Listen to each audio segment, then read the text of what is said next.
But before I talk about Jonah, it's interesting po, meron po akong nakita recently na person na he was somebody who was in seminary dati po. Tapos he believed in Jesus, he believed in the Bible. But nung napag-usapan po namin regarding Jonah, sabi niya, oh yeah, Jonah, he's a myth, right? You know what a myth is? Myth is a fairy tale or a legend. Sabi niya, ay, katulad din ni Adam and Eve, myth po yan. Sabi niya, how do you say he's a myth? Well, you know, because there's no empirical evidence. Empirical evidence are information na pag nakikita mo, you know, you prove scientific method and all of that. Walang ebidensya about Jonah ever existed. Sabi ko, well, how about the places, you know, that we learn about Assyria and Nineveh? Lahat naman sila historically credible. Sabi niya, well, yeah, pero si Jonah hindi gano'n. Sabi ko, okay. And na-challenge po ako, and maybe some of you might be thinking about that. Paano nyo sabihin sa isang tao, how are you gonna say na, well, you know, Jonah's a real person, and he can be trusted just like all the scriptures of the Bible. So, just a way of introduction before going into Jonah, because you might think that he's a myth, here are some arguments or counter perspective lang po. Very quick lang po, tatlo lang po, when somebody asks you that question, how do you know that is just a legend? How can you say that he's a real person and not just some fake guy posing as some prophet? First, ito doing first, just put this on your mind, note it on your mind. Jonah is not a myth but a real person. Why? Because like other prophets, Isaiah, Jeremiah, Ezekiel, and Amos, and all of those things, they are connected with kings in the Bible. There is no question between, you know, in the scholar world that the book of Kings and Samuel, all of that, are historically accurate. In other words, these prophets, including Jonah, you can see them in the timeline of the kings. Even Jonah was introduced as a prophet in the time of King Jeroboam. That's it, 2 Kings chapter 4. In other words, that's just one reason. You cannot deny that they actually existed because they are recorded in historical books. Okay? Also, Jonah was introduced as a son of certain people, the way that Isaiah was the son of Amos, Jeremiah was the son of Hilkiah, and so on and so forth. In other words, the people who wrote this, actually Jonah was the author of the book, he introduced himself the same way that the other prophets introduced themselves. In other words, he's a real person and not a myth. Because if Jonah was imaginary, think about this, if Jonah was just some guy to communicate a moral principle, then if Jonah was imaginary, the kings are imaginary. If the kings are imaginary, the Old Testament is imaginary. If the Old Testament is a fairy tale, the New Testament is a fairy tale. Because Jesus referred to the Old Testament. If Christ is a fairy tale, then everything we believe is false. You see? But Jonah is not a myth, he's a real person. Pangalawa po, Jonah is not just a story because the places na pinag-usapan natin, remember, chapter 1, verse 1, Nineveh is an exact, it's a real place in history. You can look that up in encyclopedias. Nineveh is the capital of Assyria. In the same way that Joppa is now in modern Israel, you can look at geography, nandun po yun. Joppa is modern day Haifa, Tarshish is in southern Spain. In other words, lahat po ng mga places connected with Jonah is real and historical. And pangatlo, 1, 2, 3, pangatlo, Jesus affirmed Jonah. You know that? Diba? Matthew 12, 38, 41, it says, let me just read it for you very, very quick. Matthew 12, 38, 41, it's not in the PowerPoint slides, but I want you to hear this very quickly. Matthew 12, 38, 41. Sabi po ni Lord sa mga Pharisees, some of the scribes and Pharisees said to him, Teacher, we want to see a sign from you. But he answered and said to them, an evil and adulterous generation craves for a sign. No sign will be given to it but the sign of Jonah the prophet. For just as Jonah was 3 days and 3 nights in the belly of the sea monster, so will the Son of Man be 3 days and 3 nights in the heart of the earth. In other words, 3 days and 3 nights is not imaginary because Jesus was referring to that in reference to his resurrection. How long was Christ, was in the grave, right? 3 days and 3 nights. He's saying, just like Jonah was literally 3 days and 3 nights, I will also be 3 days and 3 nights and then I will rise again. Right? You get it? In other words, Jonah, there are a lot of counter perspectives, but those are just 3. And maybe somebody will ask you, well, parang napaka-imposible naman, really? A large fish swallowing somebody, living in 3 days and 3 nights in the belly of the fish. Sounds like a fairy tale to me. But you know what? Jonah is a real person.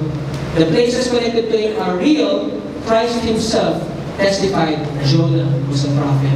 In other words, he's not just a fish story, but actual history. That changes everything. That changes everything, right? When somebody something, when you read, it's like as real as a newspaper yesterday, changes everything.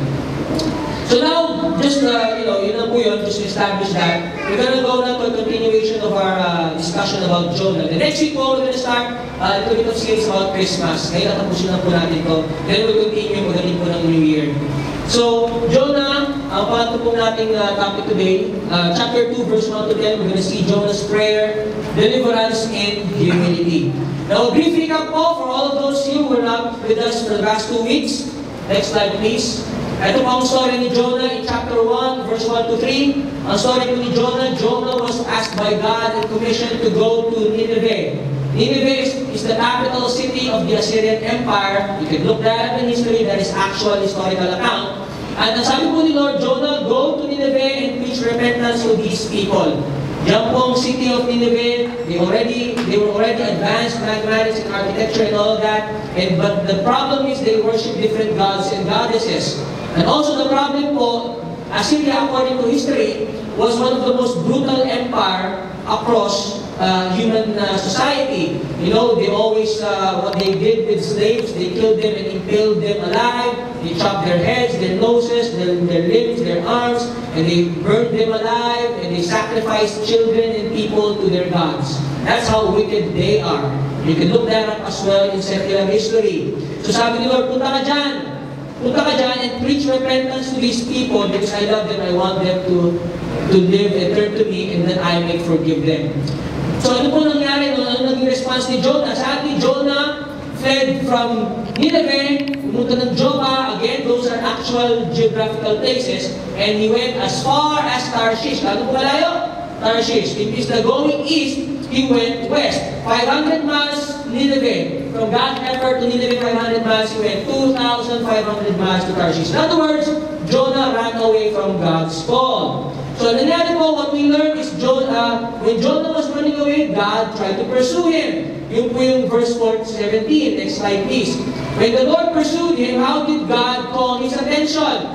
3 ways God pursues us, that what we learned in Jonah.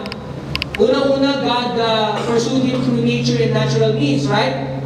God sent a storm. Jonah knew that the storm came from God, and ang reaction po ni Jonah, he ignored it. Diba? Sino ba naman hindi magigising sa ganyan kalakas na bagyo when the crew and the captain were already throwing things overboard so they would not sink? Jonah was still trying to sleep. So pangalawa po, hindi po gumana kay Jonah. Jonah ignored the first call of God. God sends another person, people, and the captain waved Jonah up. He said, Jonah, what are you doing? Call on your God, that He may save us. Pero ang nangyari po, Jonah still ignored the captain, and just like people today, God sends nature, God sends people to ask them to repent and return to Jesus. A lot of people today still ignore Him just like Jonah. Pangatlo po, we learned God pursued Jonah when Jonah was running away from the Lord by circumstances. The captain of the crew, cast lots, the dice roll, or maybe drew a stick. The process was not identified. But the lot fell on Jonah. In other words, God controlled the roll of the dice. The lot fell on Jonah. Wala po siyang takas. Sabi po ng mga captain, kaya pala tayo nagsasuffer ngayon. We're in fear of death because you are running away from God. In other words, we can learn the 3 things God used in our lives, as well as in Jonah, when He's trying to pursue us. That nature, natural means, or maybe sickness, or maybe calamity, or anything, or people, or church, your friends, your society, and also circumstances, meaning yung mga sitwasyon po natin that helps us to look to the Lord for help and deliverance. Natin last couple of times, and now we're gonna see how Jonah responded. Next slide, please. Yan po yung nangyari, right? God, even though Jonah ran away, sabi niya, by the way, this picture, sabi niya, okay, all 3 things, God, you're calling me. Jonah was still ignoring the Lord. Sabi niya, you know what? Tapon mo na lang ako, just throw me overboard. I would rather drown than to obey God. Jonah said, throw me na lang so the storm would calm down. I would rather die than go to Nineveh and preach repentance. Why? Because what we learned was Jonah was fearful, pangalawa, he was proud. He didn't want to go to Nineveh because Nineveh was a barbarian country. They would kill him. It's like you and me being sent to ISIS and preach the gospel there. He was afraid. But pangalawa po, Jonah was proud because he said, you know, the Ninevites don't deserve mercy and the love of God. I don't want to go there. I'd rather die than gamitin mo, Lord. Right? But like this, we learned, we asked the question, bakit kaya, why in the world would God even save Jonah? If you don't want to obey me, then die. God could use some other person, right? We are not indispensable. He could raise worshippers from the rock itself. Nature cries out to worshiping to God. Jonah don't even want to obey him. So, next slide please, another summary. That's what we learned. Why would God preserve Jonah? Why would God even pursue you and me, even though we're sometimes stubborn? Because God has a great purpose with Jonah beyond his own inconvenience. Just like you and me, God has greater purpose than our own plans. God wanted to humble Jonah, and even if we run away from the Lord, He would still pursue us in love and discipline. Pang-apat, one of the most wonderful truths about the nature of God, even if Jonah would give up on himself and the Lord would not give up on him. And so, God did everything. Parang, wow, man, ang haba. The effort of the Lord and the stubbornness of Jonah. But then again, when all things has been said and done, nature, people, circumstance, the great fish, Jonah was then swallowed. And here now we're going to see how Jonah responded in that situation. So what did Jonah, let's go to Jonah chapter 2 verse 1. So what happens now when he was 3 days and 3 nights in the belly of the fish? Literally, Jonah prayed to the Lord his God from the stomach of the fish. You know, interesting po, of all those times that God pursued Jonah, this was the first time Jonah spoke to the Lord. Did you notice that?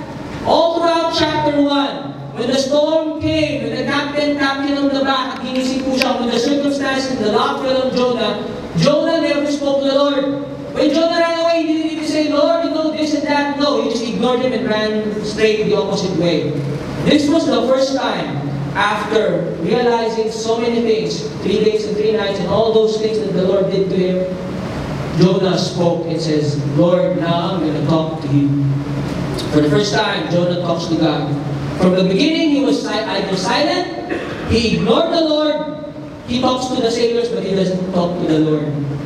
And where did he pray? From the stomach of the fish. He realized things and he prayed to the Lord when he was at his most desperate situation. Hello. He was in the most desperate of circumstances, and now he remembers the only hope for living, and that is the Lord. And sadly, like Jonah, a lot of people on earth today also remember the Lord in dire situations. We can testify on ourselves, right? A lot of times in our lives that the Lord tests us, and when something comes our way, we realize the limited time. When sickness comes our way, we realize that medical technology can only do so much, and we ask for a miracle. When financial trouble and relational problem goes in our family, we ask the Lord for help because we know that we can only do so much. We want to change people, but people have their free will, right? And so we ask the Lord for help. And like Jonah, during this time, prayed to the Lord in his most desperate circumstance in the stomach of the fish. Now, before we go to the next verse, there are two ways how man responds when God pursues him. God was pursuing Jonah. There are two ways that man can respond. Either man or Jonah or us can hate him or ignore him, or like Jonah, repent and return to him. But now we're going to see that Jonah did the latter part, which is repent and return to him. So let's see now, very quick lang po topic natin. We're going to have some announcements, and then we're going to continue this next time. We're going to see 3 things in the prayer of Jonah that he also realized. And I pray that we also see this in ourselves. Number 1, some things Jonah remembers in his prayer. The Lord hears and saves us, kulang po yan, even if we are at fault. Let me repeat that. The Lord hears your prayer and my prayer and is able to save us and deliver us from the situations na tayo mismo, that we ourselves put ourselves there. Hello? Did I make myself clear? That even though it is our fault, when we ask God, Lord, help me, I'm sorry, He is still going to deliver us. Unlike us people, sometimes katampo tayo eh. Hello, ako lang po? Totoo po yun. Human nature. Huwag mo na ako kausapin. Don't talk to me. Talk to the hand. Don't come near me. Go away. Go to a different place. Natatakot po tayo, di ba? But God, He does not make tantrums. He does not make tampo. Even though it's our fault. And how many times we forget Him? Like Jonah, the Lord hears and saves us. How did he pray to the Lord? Verse, next slide. He says, I called out of my distress to the Lord. He answered me. I cried for help from the depth of Sheol, and you heard my voice. Verse 5. Water encompassed me to the point of death.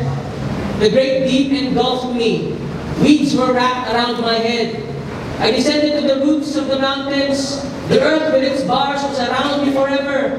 But you have brought up my life from the pit, O Lord my God. Jonah was describing his situation and circumstance, and he knew that he was the one at fault. That's why nandun siya sa lugar niya, but says, God, you still hear me when I cry to you. You still bring me up from the pit when I am down and desperate. So Jonah realizes na, okay, even at this point, the Lord hears and saves us and me. Pangalawa po, I think we realized, and by the way, by realizing that, number one, hello? Jonah ran away from God because he was fearful, right? He was now reminded that God is faithful. Makikita po natin pagbabago naman, he remembered the nature of God. Pangalawa po, he was reminded that God is sovereign and in control of all. Verse 3, next slide. For you had cast me into the deep, into the heart of the seas, and the current engulfed me. All your breakers and billows passed over me. Who cast him into the deep? Sabi niya, kayo Lord eh. You brought me here. Jonah had a choice, right? Tumalon siya, but he knows that nothing is out of God's control. Sabi niya, this was all planned. Even this was used by God to teach me in my heart a lesson. That Jonah was proud and he was also fearful. And that God is able to deliver even if it is our fault. And he says, you cast me to the deep, you did this to me, you brought the storm, you created a great fish, you did all of that, you are sovereign. He's in control. Right? This reminds Jonah, because Jonah was proud, right? He was self-righteous. Kaya ayaw yung punta mo ni. I'd rather die, yun na lang. But this reminds Jonah that God is sovereign and omnipotent, all-powerful. This humbled Jonah. Jonah was fearful, he saw God's faithfulness. Jonah was proud, now he realizes God is sovereign and humbles him. Hello. Now, just a side note po, next slide. Maybe na-pagsakan ito before. Sabi nga po, God is sovereign. Lord, you sent this to him, you sent this to Jonah, the great fish, the trial, and all that.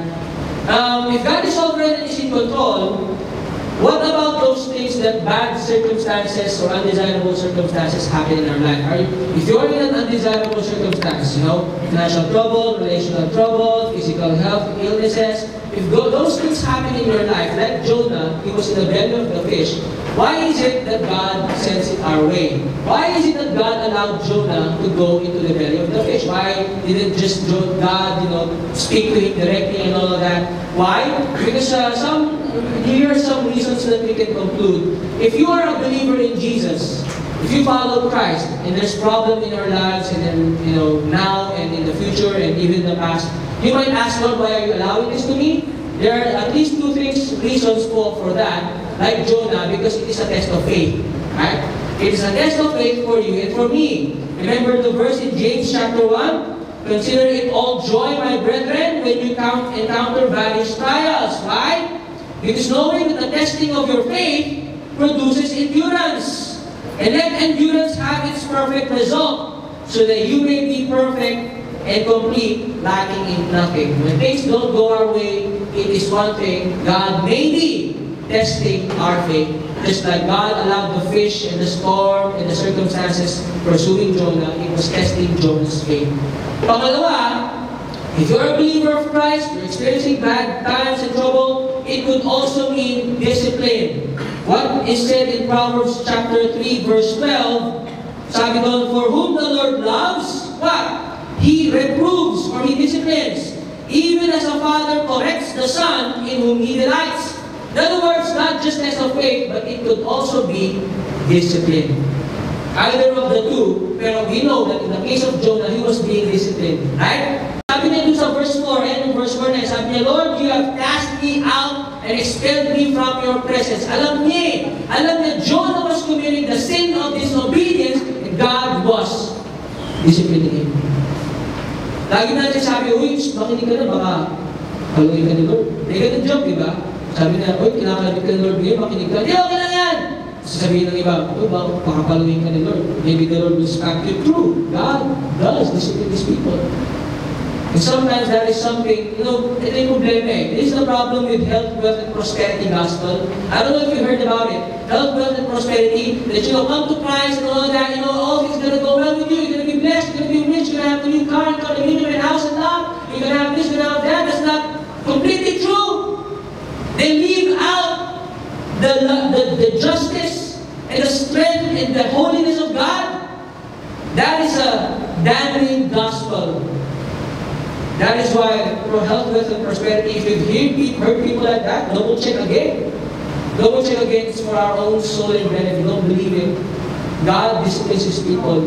Because God wants to be more like you. He loves you and me. How many parents here would just leave your parents out there without disciplining them? Parents tell us, I'm going to spank you and we're going to cry. Oh, why are you spanking me? I don't understand. He says, I'm going to do this for you. You'll know when you grow up. I don't understand. You'll know when you grow up. Ang hirap explain sa atin. But, the same thing with Jonah, who was basically being disciplined. That's why things are happening to him that way. For unbelievers, for those people that bad things happen in their lives, or disabling circumstances, natural disasters and all that, they don't belong to Jesus, they have faith in Christ, they're not children of God, this can be judgment, right? Like we said before, why does a good God allow certain disasters in people's lives? Because number one po, lahat naman tayo all deserving death, and none of us deserves eternal life, right? In other words, lahat po tayo, all have sinned, fallen short of the glory of God, and the punishment and the payment is sin. That's why when God says that, it can be judgment. But it can also be what? A wake-up call. A call to repentance. Ano po sabi ni Jesus in Luke chapter 13, 4-5? I'll just read it. Sabi niya, do you suppose that those 18 on whom the tower of Siloam fell and killed them were worse culprits than all the men who lived in Jerusalem? He was saying, look, those people who died by accident, do you think they deserve more or less than you? Sabi niya, do you think they're more evil people? Of course not. Sabi niya, but I tell you, verse 5, no, but unless you repent, you will all likewise perish. You know what? Don't look at those people who don't have Christ and die. You look to ourselves and Lord, thank you na kahit paano I know you and I have a chance to receive you. And those people who die without the Lord, our hearts ought to go to them and their family and those who don't know Jesus yet, because the wrath of God is still upon them. That's why there's evangelism. That's why there's church. That's why every Sunday we preach the gospel of Christ, because that's the hope. Everybody's under judgment. And when these things happen to those people who know Him not, it's also a call to repentance. And we know it now in our generation today. You know how life is difficult today. You know how many persecutions, right? You see the news. In the Middle East, in the US, Paris, attacks here, attacks there, shootings here, bombings here. People hate God, and people will hate Christians too. And that's why we can see it.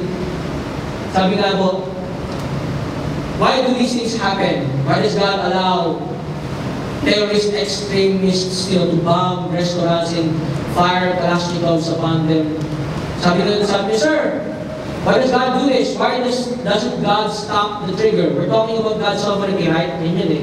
Why doesn't God stop the trigger? Why doesn't God just, command them and they would just die, so wala na pong mamatay? There was one person who answered them possibly this way: God allows those people. Why? Because they have free will. Number one, they have free will. Pangalawa, that we will see the evil of man. Do you understand? That we will see that this is evil. And we will see that Jesus can save this type of evil. That despite of this evil, God has conquered death. Hello? You see that when you look back at, when you think about it, we may not understand everything. But when you ask yourselves, Lord, bakit nangyayari sa mundo? Bakit nangyayari sa buhay ko? When you're an unbeliever, judgment or a call for repentance, and so that you and me would see na, man, My heart is sinful. The world is sinful. Don't tell me there's no such thing as evil. If you don't believe in God, say, there's no such thing as right and wrong. What? You call that? What do you call that? What do you call killings? What do you call chopping a baby into two? What do you call that? It's not evil? There is evil. In all this, God says, look, and look to me, I conquered that. God says, look to my son Jesus, I conquered that. The payment for that is death, and I conquered death, Jesus says. Place your faith in me. You shall escape judgment and hell. So, just a side note, when it comes to God being sovereign, God was in control of the story of Jonah. God was in control about the big fish and the storm and the people. Pangatlo po, as I hear at the end, the third thing that Jonah realizes in his prayer, Lord, hear me and you save me even though it's my fault. Lord, all of these things you are sovereign because you're teaching me a lesson. Pangatlo, he says, because of this, I realized my fault. I humbled myself before you. And he chose to return. And we realize in this prayer that each person as well has a choice to turn to the Lord back or not. So what was Jonah's choice? Next slide, please.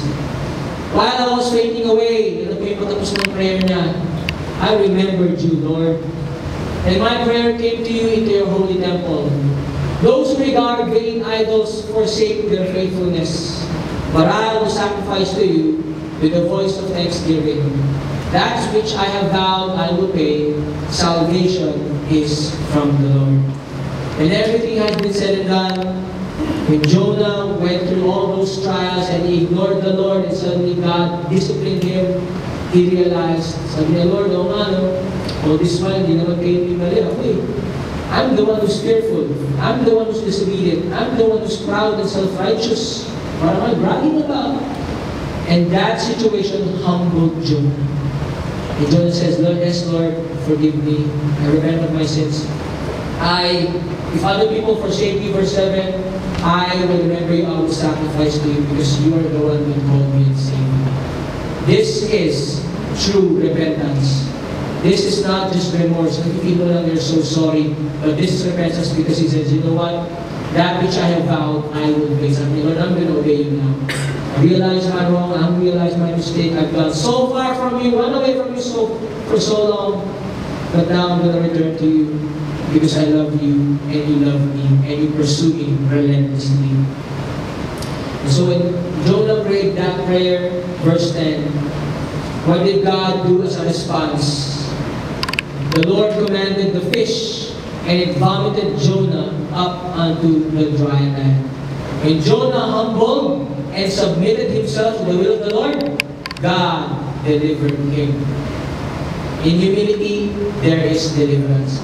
And for all humanity, ano po ang illustration parallel na to? When a person humbles himself to Christ, Christ delivers him from the penalty of sin and death. You see that? In humility, Jonah submitted, he was delivered from the belly of the fish. When we repent and turn to the Lord, He's going to deliver us from our circumstances. From death, from illnesses, from problems in life. We pray to God, Lord, save me, He's going to respond. So, next time, as we near the conclusion, then we're going to pray. Some things we can learn as we now end. In humility and submission, just like Jonah, there is deliverance or salvation. Same thing with Jesus. You humble yourself with Christ, Lord, forgive me, come into my heart, I'm a sinner. There is salvation. You will be forgiven of your sin. Eternal life will be unto you. Pangalawa, in humility and submission, we become God's instrument of divine purpose. After Jonah was watching a fish, chapter 3, we're going to discuss that next time after Christmas. Chapter 3, God says, inulit ni God yung kanyang command. Jonah, go there. Once again, you know what? The Jonah's response is, he obeyed. First time he ran away, this time, when he repented, he realized a lot of things. Yes, Lord, now I'm going to obey. I'm ready now, Lord. Kaya that's true humility. Jonah became God's instruments. And when you give your life to Jesus, when you give your family to Christ, not only you are saved, but others also who you come into contact with, you become a blessing and a purpose to them. To the people under your care in your businesses or in your workplaces. To your family members. How many family members here came to Jesus because your parents were Christians? How many parents here came to Christ because some friend told you about Jesus? You see, those people who come to Christ eventually become God's instruments to tell other people about Christ as well. Just like Jonah became the messenger to Nineveh. So, last slide, we have last slide. I think wala na to, no? As a conclusion, we will close in prayer.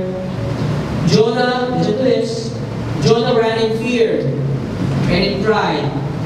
The Lord pursued him, right? Jonah stubbornly ignored him. Jonah was disciplined. But Jonah humbles and submits himself to God's will. Jonah was delivered. In the same way, how's the application for all of us? Like us, when we humble and submit ourselves to the Lord, He saves us and delivers us from our troubles, from our sins, from our problems. Most importantly, He delivers and saves you and me from sin and judgment and gives you the victory over it. You all stand and pray.